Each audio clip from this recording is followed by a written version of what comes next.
Oh, hi there.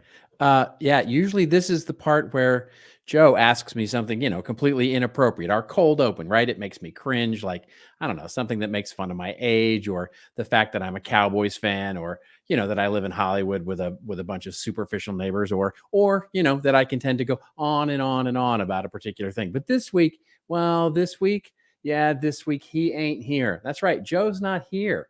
So guess what? Yeah, guess what? Now I get the last word. I get to make fun of him. And actually, you know what? I get to do my own cold opening. And you know what? My timing is Just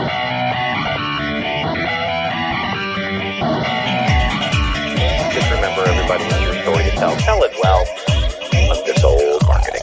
And now, for your listening pleasure, here's Pulizzi and Rose, covering the week of media, marketing, and digital content news. This old marketing. Take it away, boys.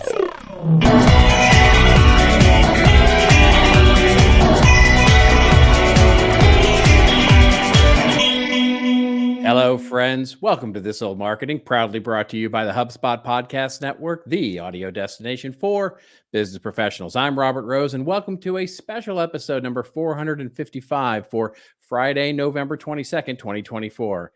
And usually this is the part where I'd introduce my pal, my colleague, and a guy who actually shows up for podcasts. But this episode, it's just going to be me. That's right. A short one, just with me, all by myself, all alone here. And really what I wanted to do was just sort of share something. I'm going to be here this week, and Joe will be on his own next week. And what we wanted to do was sort of share some presentations over these holiday weeks and just and give you something a little extra, right? So I wanted to share what I talked about at Content Marketing World this year, because one of the reasons that I'm so excited for the coming year, and let's just be honest, it's going to be a weird year. I think we're already set up for that. But I wanted to ask a big question, something that you can ponder. And when I was on stage at Content Marketing World in San Diego, it was a question that I wanted everybody to sort of, as they gathered in and they soaked in the 2 days of the amazing learning, the laughter, the singing, the dancing, and having joy in the world of content and marketing. But now here, you and I, well, we're here together. Just maybe you can take this big question with you into next week when we've got Thanksgiving Day holidays and you're feasting with your families, and maybe even talking about it amongst yourselves. I mean, certainly it'll be a more interesting talk about that than politics. Anyway, I wanted to talk about us marketers, everyday people, and the most remarkable times that we actually find ourselves in. What I want to talk about today is trying to not lose next year as we get deeper and deeper into AI, this thing that I'm calling valuable friction. And that's really what I want to talk to you about today. So let's crank this up and talk a little bit about it, right? So as marketers, we've been busy over the last 25 years or so. I don't know how long most of you have been in marketing, but I know from hearing from you and hearing from the audience that you've mostly been in for some time. There's a few of you who are brand new to this whole thing called marketing, but most of you have been in here, well, for some number of years. And as we sit here today, it's been 25 years since we were introduced to the world-changing technology of broadband, right? So when we think about the history of what has happened, right? Broadband and search, meaning really Google. It's been 21 years since we were sucked into the world of professional social media, 17 years since we were introduced to the paradigm-shifting world of mobile computing, which was really the iPhone, basically putting the internet in our pocket. And I didn't even mention the things that were completely upended, right? The things like analytics and content and digital asset management and CRM and marketing automation and on and on and on. In other words, we've had quite literally a generation to adopt to these new technologies and our experience. And we lived through all of it, right? And certainly we're all in different parts of that journey, right? For some of you that are out there, you've just begun. For others, like me, you've got the gray hair and you're grizzled veterans to prove it. But as we start thinking about it, for many of you, all of these innovations that happened in the practice of marketing, well, they were simply the way things are, right? They are and were inherently built into your approach to modern marketing. Now, for others of you, you'll remember a time without any of these things, without search, without, digital asset management, without marketing automation. And, I can remember back in the day, we would do 5-year marketing plans in Excel spreadsheets. I mean, 5 years. Can you imagine doing a 5-year marketing plan now? But in all of those ways, we have found ways to pivot, to learn, to evolve our skills and adapt to all these new marketing innovations. And certainly the existence of even this podcast. I mean, the fact that I'm doing this here for you now, and you're watching this either on YouTube or on LinkedIn, or you're listening in your headphones as you take a walk through a podcast finder. Well, in large part, it's the result of all of these evolutions built into one. But for all of us, every single one of us, it's been 2 years since the world of marketing was once again turned upside down with the innovation of this thing called generative artificial intelligence, or GenAI. And if you're a listener of this show for any length of time, we've talked at great length about GenAI and what's going on there. And it doesn't matter how young or old you are, we're all in the same place again. We all find ourselves, anybody who tells you they have more experience than you in GenAI is lying to you, because quite honestly, we've all got the same level of experience unless we were part of the early development teams of this thing. So we have to find our way. We have to change, and we have to evolve, and we have to continue to grow. And here's the thing.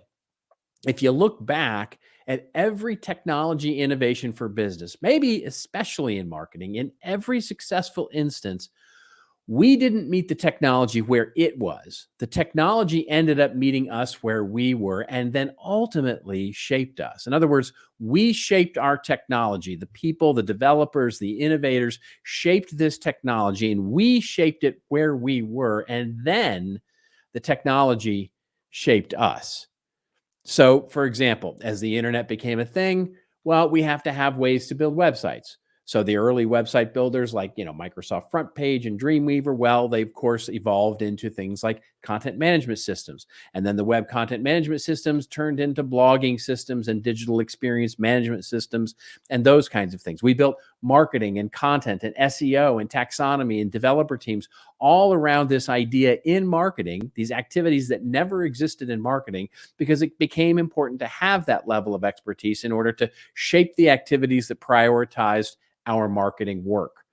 And then we took email at scale, and we automated it so that it could automatically deliver messages to hundreds or thousands or millions of people that our businesses needed or wanted to communicate with. It became a channel. It became a profession. It became a skill set itself to be an expert in email marketing. The same with social media. We shaped the tools that help us post things to multiple channels at once and share things, measure their effectiveness. They became entire suites of measurement, publishing, and even sentiment analysis. We've invented a thing called sentiment analysis, transforming us, these marketers, into what we might call social media marketing managers. And all of it, the technology shaped us. It made us busier and busier and busier, managing the mundanity of incremental change to the engine room, the digital engine room of marketing. We created these tools, but in the end, they have shaped who we have become as marketers. Now, if that sounds a little familiar, well, it's because it echoes the famous Marshall McLuhan quote, "We shape our tools and then tools shape us." Now, interestingly, McLuhan didn't actually say that. That was actually Father John Culkin in a 1967 article about Marshall McLuhan, where he was sort of trying to describe what Marshall McLuhan's thinking was for the more famous, and by the way, often misunderstood quote, "The medium is the message," right? You've heard of this, right? The medium is the message. Combine those two ideas and you start to understand what McLuhan was really trying to say there is we shape our tools. Well, that's the start of any new medium or innovation, if you like that word better. Then our tools shape us. That's the message or the effect of that medium. So it doesn't matter, right? The effect or the innovation. It doesn't matter if it's electricity, a light bulb, the internet, social media, digital assets, asset management, or generative AI.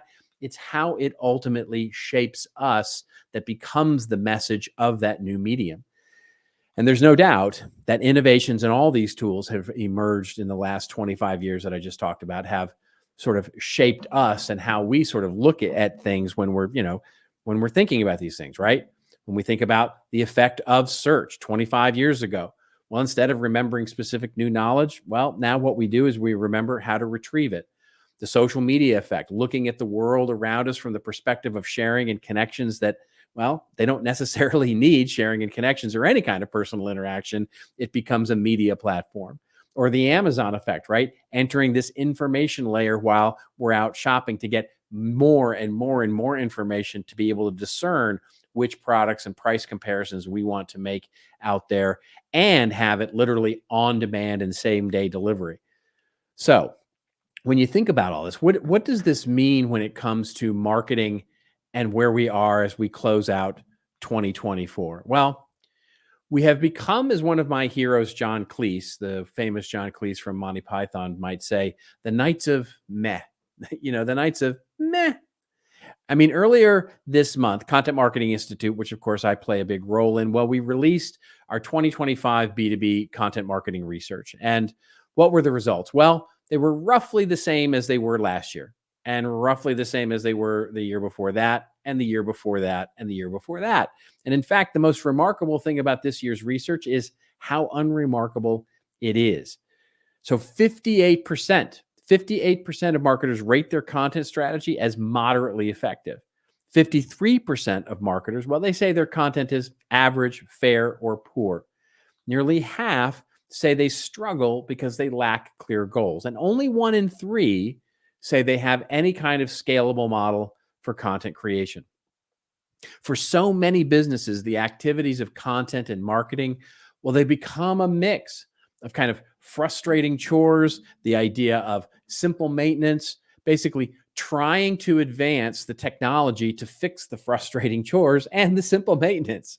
So the idea here is that when we think about it, I'm finding over and over again, marketing and content teams, well, we've gotten ourselves so wrapped around the axle of continual but incremental improvement in ever more specialized technology approaches, well, that we're just focused on making things more efficient. And honestly, we've kind of forgotten how to make spectacular mistakes, right? To take those creative moonshots with our ideas, then sometimes fail, sometimes succeed, sometimes fail spectacularly.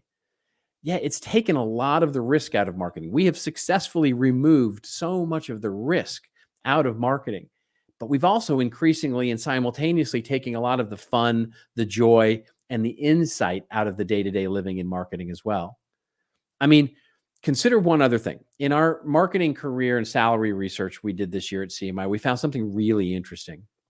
So overall, marketers are optimistic about their jobs and their careers. More than 3/4, 76%, well, they're somewhat or really satisfied in their marketing role. But even so, more than a third, 35%, say that they're actively pursuing or highly interested in finding another job. That's up 4 points from last year and 7 points from 2 years ago. Now, think about that in context with the sort of mediocrity that I talked about just a little bit ago with regard to our content and our marketing. So what gives on that? Well, the answer itself stems from the redefinition of career management, if you want to use that term, in marketing and the corresponding lack of response from so many businesses. Almost every business that I've consulted with over the last couple of years, content and marketing managers basically have 3 choices after they reach a specific level in the organization. They can, 1, move into a more siloed, technology-driven marketing role, right? Leaving integrated marketing or the broader aspects of marketing or content behind in order that they might optimize one very specific aspect and matriculate up through the organization, right? Senior director of social media, senior director of product marketing, senior director of email or web content or anything like that. Those kinds of titles. That's one. The second thing is that they can depart, right, for a lateral position in some other company. Or they can leave, and so many of them are doing this, leave and build some sort of solo practice or a consulting sort of firm. And so content and marketing professionals have lost their identity inside companies. Now, typically, there is no obvious next career move. Therefore, they got to prioritize the avenues that lead to a better, if still siloed, marketing job. And that's why in our research, what we found was that most respondents, full 3/4 of them, 76%, agreed What do they have to do? They have to, quote, master specialized niche skills to remain relevant in the marketplace. So, well, why is that important? Well, I mean, what's the point of all of that? Well, if there's one thing that we can say that has really sort of driven the idea of the conversation in the last year, it's the one thing that has sucked all the oxygen out of the room for the last, call it 2 years. It's the heart of our current evolution, right?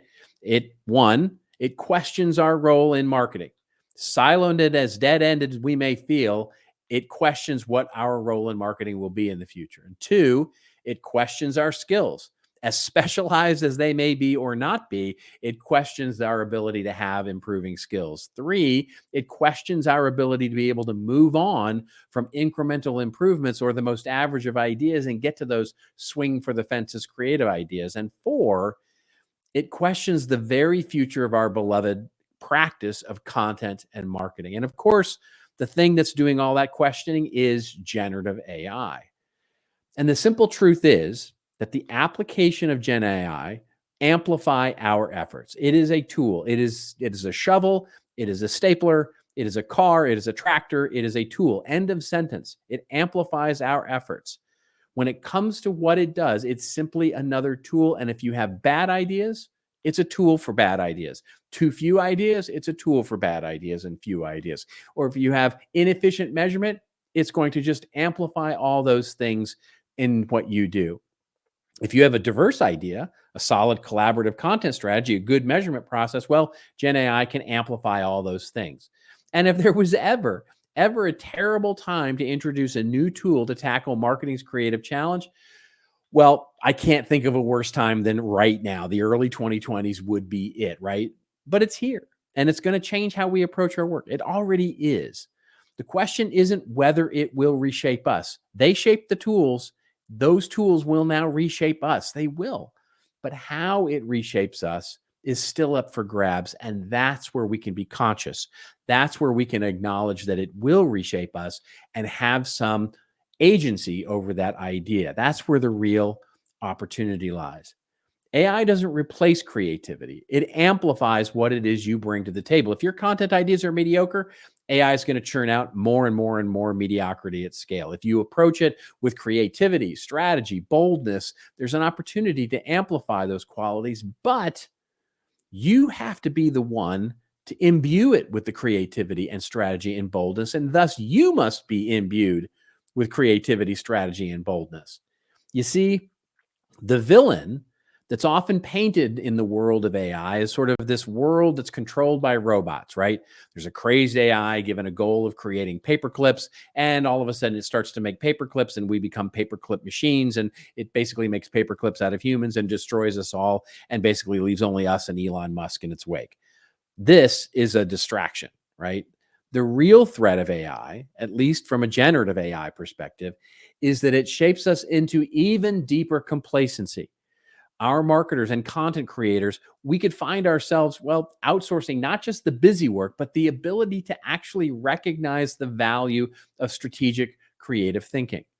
If we're not careful, we're going to risk becoming passive participants in our own strategies, our own stories. It's often said that today's AI, and this is something Joe has said, it's something our friend Paul Reitzer has said at Marketing AI Institute. It's something you've heard of a lot, which is basically this AI is the dumbest one you're ever going to use. And that's true, probably true. But that actually increases the risk of AI shaping us in these negative ways.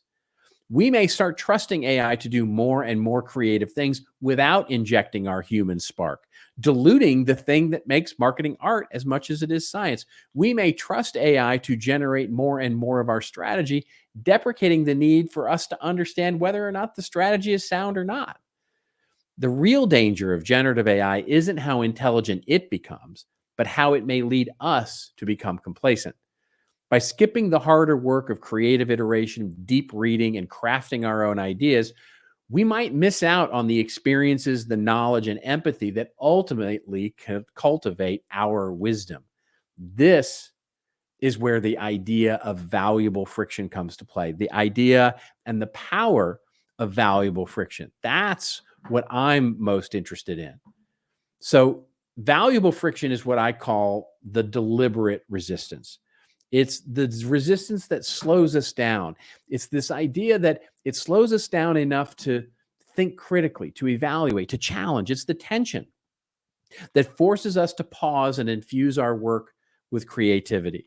It's the mental nourishment that we get from actually reading the book, reading the play, understanding the lyrics, understanding the details, working through the process. Without this friction, this slow friction, we become automated, robotic, and disconnected from the process and simply just start pushing buttons to make things happen automatically. And that doesn't do us any good, even if it does the marketing more efficiently.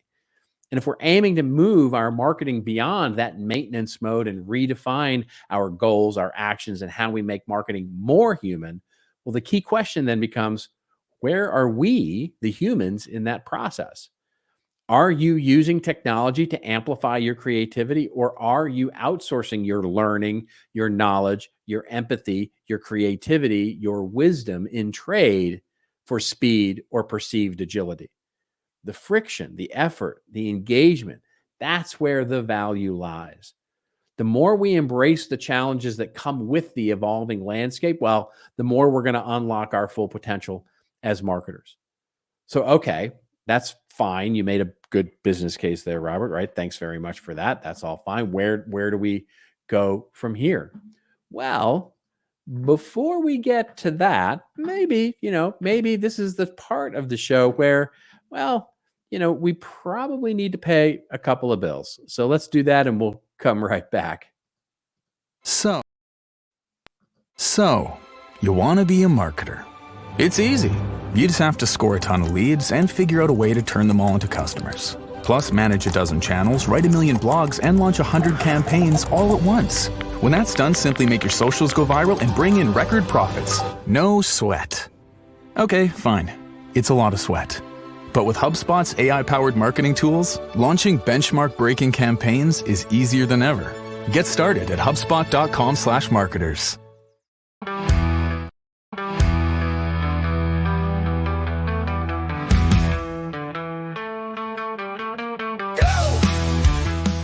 There are a million podcasts out there, so which one should you follow? Well, why not try My First Million, hosted by Sam Parr and Sean Puri. It's brought to you by the HubSpot Podcast Network, the audio destination for business professionals. My First Million features famous guests like Alex Hermazi, Sophia Amoruso, and Hassan Minaj, sharing their secrets for how they made their first million and how to apply their learnings to capitalize on today's business trends and opportunities. You can find My First Million wherever you follow your favorite podcasts. Still turns its back. Okay. Well, it's interesting. I'm trying to do this all on my own here on this podcast, and it feels a little lonely without my pal Joe here. I got to be honest with you, but this is fun, and I hope you're enjoying this sort of weird little special episode. And let us know, won't you? Let us know what you think about this. We're trying to play a lot with format and the kinds of things that we do here, and sort of just keep you entertained. And so maybe this is a little experiment for us, and maybe it's not. Maybe this is, maybe it's just us two chuckleheads talking at each other. That really is the entertaining thing. But we're trying to deliver a little value for you as well as you're on your walk or on your commute or on the plane, or quite honestly watching this on LinkedIn and or YouTube. So all right, so where are we now? Where are we? Well, let's talk about this sort of valuable friction, this idea of how we can actually start to think about this. What is the valuable friction work?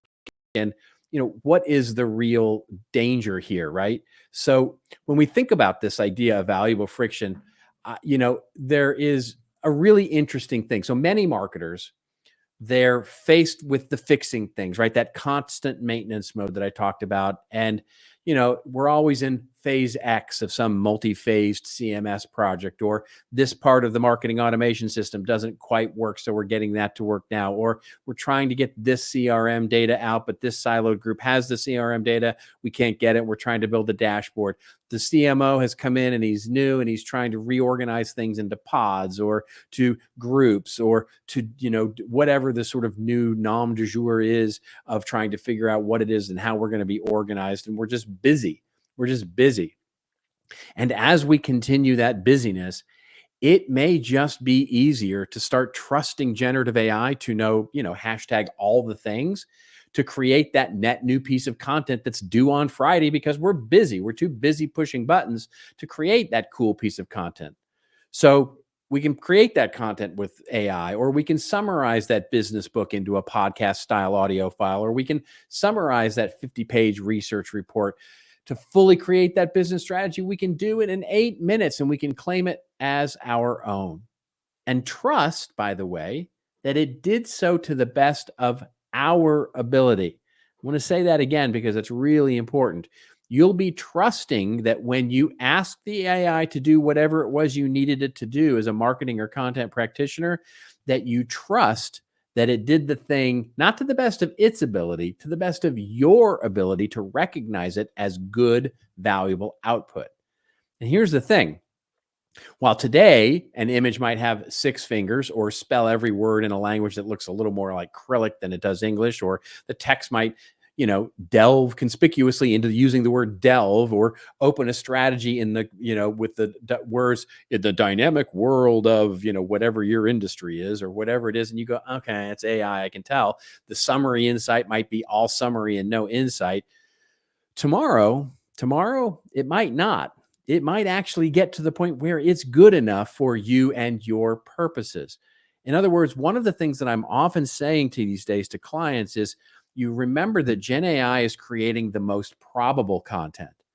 Probable is not average. In other words, it might be the most probable content is the clearest and best way for you to state something. You might luck out that way. And it might also be the average of the content. So just remember that you will and can get good results out of doing AI, but where are you in that process? What did you get out of it? So as we begin to use AI more and more, you're going to have to start asking yourself if you're outsourcing your brain or if you're just simply utilizing the tool to amplify your efforts to infuse the work into your human experience. That work is the valuable friction.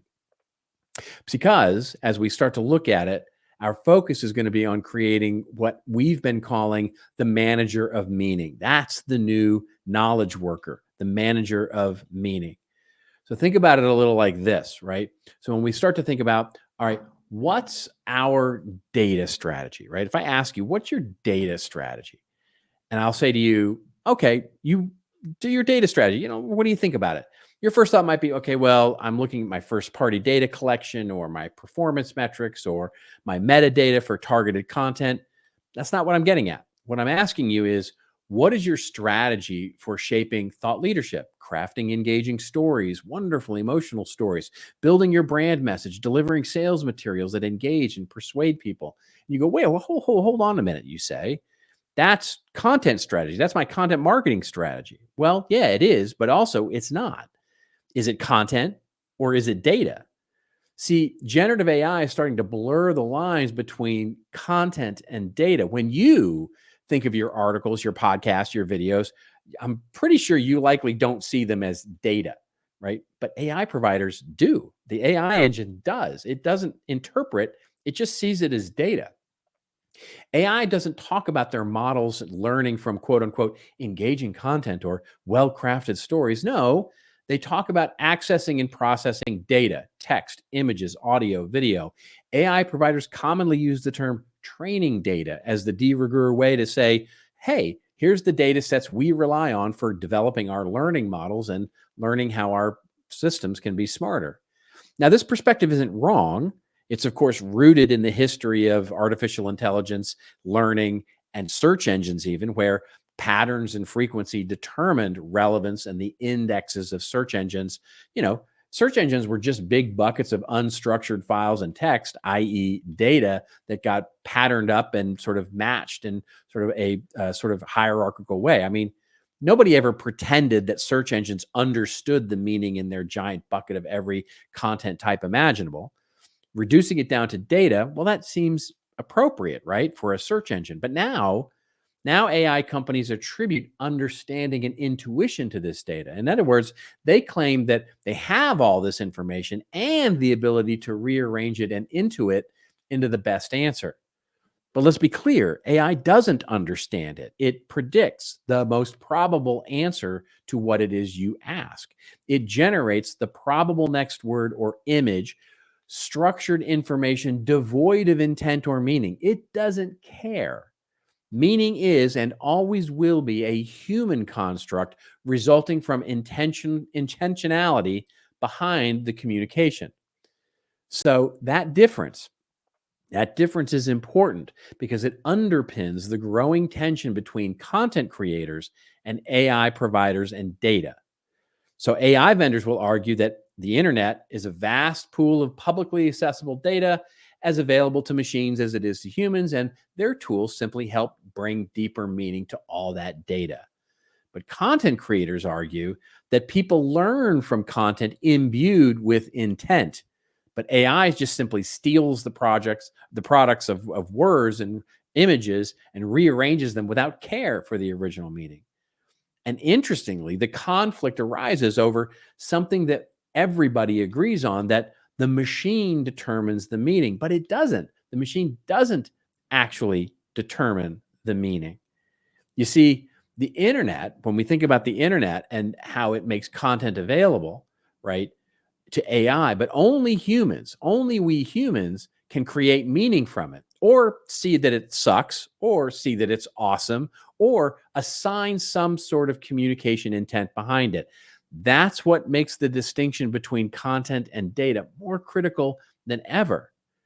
So, interestingly, there was a recent study that found that consumers, they show less positive word of mouth and loyalty when they believe emotional content was created by AI rather than by a human. In other words, they don't like it. They don't like they as soon as they know that it's AI, they don't like it they like it much less than they do from content created by a human. But interestingly, this study didn't focus on whether participants could actually detect whether the content was AI generated or not. Instead, the same content was presented to two groups. One was told that it was created by a human, the control group. The other was informed that it was generated by AI. And what the study's conclusion was, well, companies actually should carefully consider whether and how they're going to disclose AI authored communications. But here's the thing. I don't care if you got your mission statement or your sort of transparency document or all that's lovely for today. No one's going to disclose when they use AI. They're just not. Let's be honest with ourselves. No one is going to disclose this. Now, in another study, researchers tested whether people could distinguish between AI generated and human generated content. Participants identified AI generated text only 53% of the time, which is barely better than just random guessing, which would achieve about a 50% accuracy rate. In other words, we can't tell the difference. We are hardwired to get that wrong. Interestingly, if you go back almost, let's see, 12, 15 years now, 2008, sort of the science historian Michael Shermer, he coined the word, this really great word, patternicity. And in his book, The Believing Brain, what he defined the term was, quote, the tendency to find meaningful patterns in both the meaningful and meaningless noise. He said, humans tend to infuse these patterns with meaning, intention, agency, calling this phenomenon agenticity. And we're wired to make these two types of errors, right? Type 1 errors, which you may have heard of, where we see false positives. In other words, we see a pattern that just simply doesn't exist. When you see a smiley face on a bumper of a car or, those kinds of things, that's a pattern that really doesn't exist, but we can see a false positive there. Type 2 errors are when we see the false negative. In other words, we miss a pattern that actually does exist. Now, when it comes to Gen AI and thinking about this, we are at risk of making both types of errors. AI providers and our tendency to anthropomorphize technology, that's basically the type 1 error writ large, right? It's why solutions are now being marketed as a co-pilot or an assistant or a researcher or a creative partner, and how we're referring to Gen AI as, oh no, it's our creative research intern. It's our creative partner. No, it's a machine. It's a tool. It's a bot that's putting the most valuable content that it thinks and it doesn't in front of you, and you have to assign it that meaning. A data-driven content mindset leads marketers to chase these patterns of success. They may not exist at all. We risk making quick first drafts for agile content without questioning whether the drafts offer any real value or differentiation. Check a box, it's done. AI generated strategies or research, well, they're going to feel credible because they're written clearly. The vendors claim the technology taps into some deeper knowledge that people possess. So we'll anthropomorphize that. And yes, of course, it created a clear strategy. It must know stuff that I don't.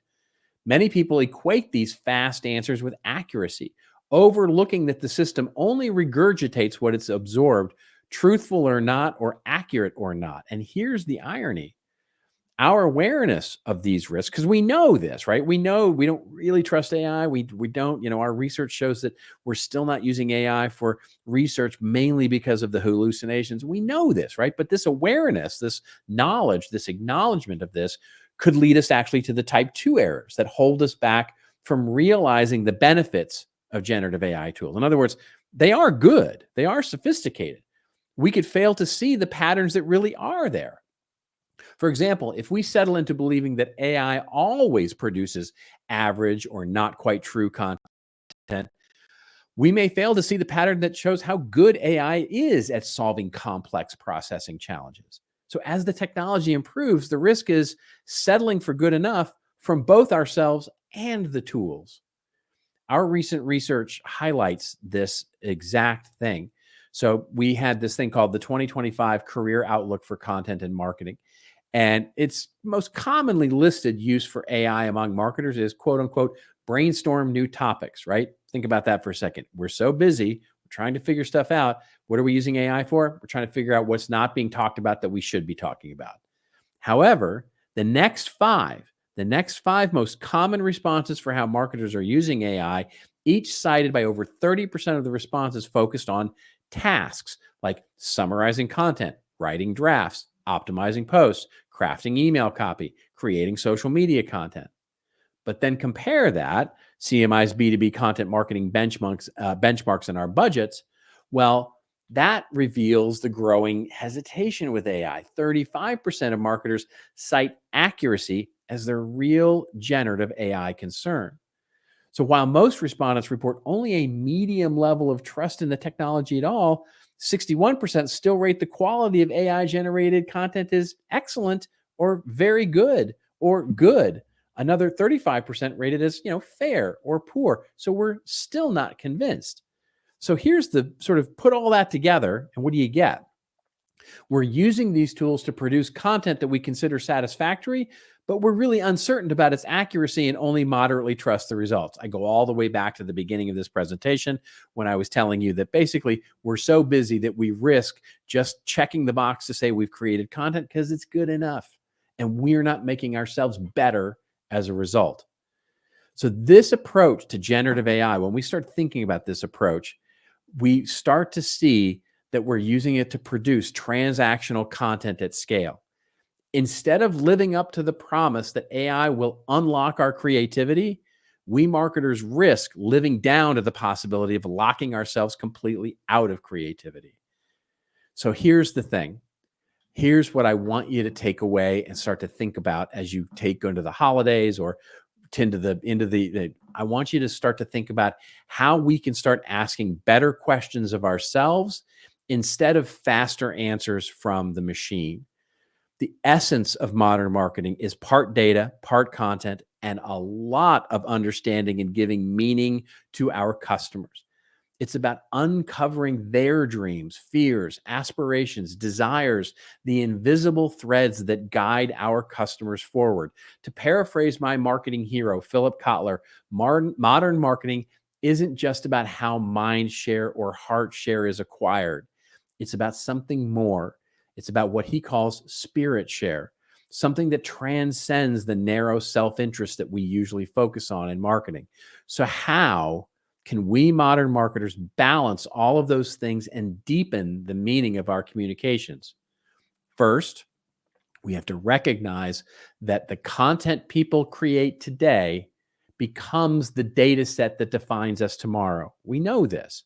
No matter how it's generated, our content will carry inherent biases and our data, if you will, and to varying degrees of value simply because we created it. We were the ones who created it. So for AI generated content to provide value beyond the data you already have, you got to move past the idea of using the technology to purely increase the speed or scale of creating words, pictures, audios, and videos. In other words, if all we do is churn out AI content, after a while, the AI content is learning from the data of AI content, and the AI content is learning from itself, and it just gets worse and worse and worse and worse and worse, and becomes ultimately bad. So instead, we've got to embrace this as a tool, enhance the ongoing process of extracting meaningful insights, deeper relationships, all of that focused on who, as it always has been and it always will be, about our customers. If generative AI is going to become more effective over time, it's going to require more than just the technological evolution that we know is coming. It's going to require us, people. We have to grow. We have to become better. People need to become more creative, more empathetic, more wise to ensure that both the technology and the people who use it don't devolve into something meaningless. Our teams will need more, not fewer, roles that can extract valuable insights from AI-generated content. The people who are going to fill these roles, well, they may not be journalists or designers or those kinds of things, but they will have the skill to ask thoughtful, slower questions, not just expect faster answers out of the machine. They will engage with customers, influencers, and transform raw information into meaningful insights through listening, conversation, and synthesis. So the qualities, they sound a lot like journalists to me, talented researchers, maybe subject matter experts, strategists. That's where our heads should be. Storytelling. Where can we become the next evolution of what the influencer role is in the world of AI? And that road ahead, well, it's still being paved. One thing is super clear to me. If generative AI is going to be more than just a distracting novelty, businesses are going to need this new role, this manager of meaning, and it's going to guide the way. AI-driven ideas are shaped into actual value by the manager of meaning. And that, well, that's my story. Hopefully I told it well. And hopefully you dug this sort of very special episode of This Old Marketing. We will be back next week when we start to come back next week, and it will be Joe's turn. Joe will be without me. We'll see how good he is. And we should have a little contest to see who's better, he or me, or at this thing. So in the meantime, before he sees you next week, and then the week after that, we'll be back with a normal news show. Have a wonderful Thanksgiving. Have a great holiday. We'll see you. I will see you a week after next. Joe will see you next week. And in the meantime, for all of that, just remember, everybody, it's your story. Tell it well. We'll see you next week on This Old Marketing. Hey, thanks a lot for making it this far in this week's episode, and thank you all for being a part of This Old Marketing. You can check out all the show notes of what we talked about today at thisoldmarketing.com, and it's also where you can leave us a review or a voicemail. We need those reviews and comments on whichever platform you follow us on. And if you haven't followed the podcast, please go do that and make sure you catch the latest and greatest episodes every Friday morning. We're on Apple and Spotify and all your other favorite podcatchers, of course, but we'd love it if you went over and subscribed to us on YouTube. That's right, YouTube. youtube.com/@thisoldmarketing. We'll see you again next week, folks, with another episode of This Old Marketing.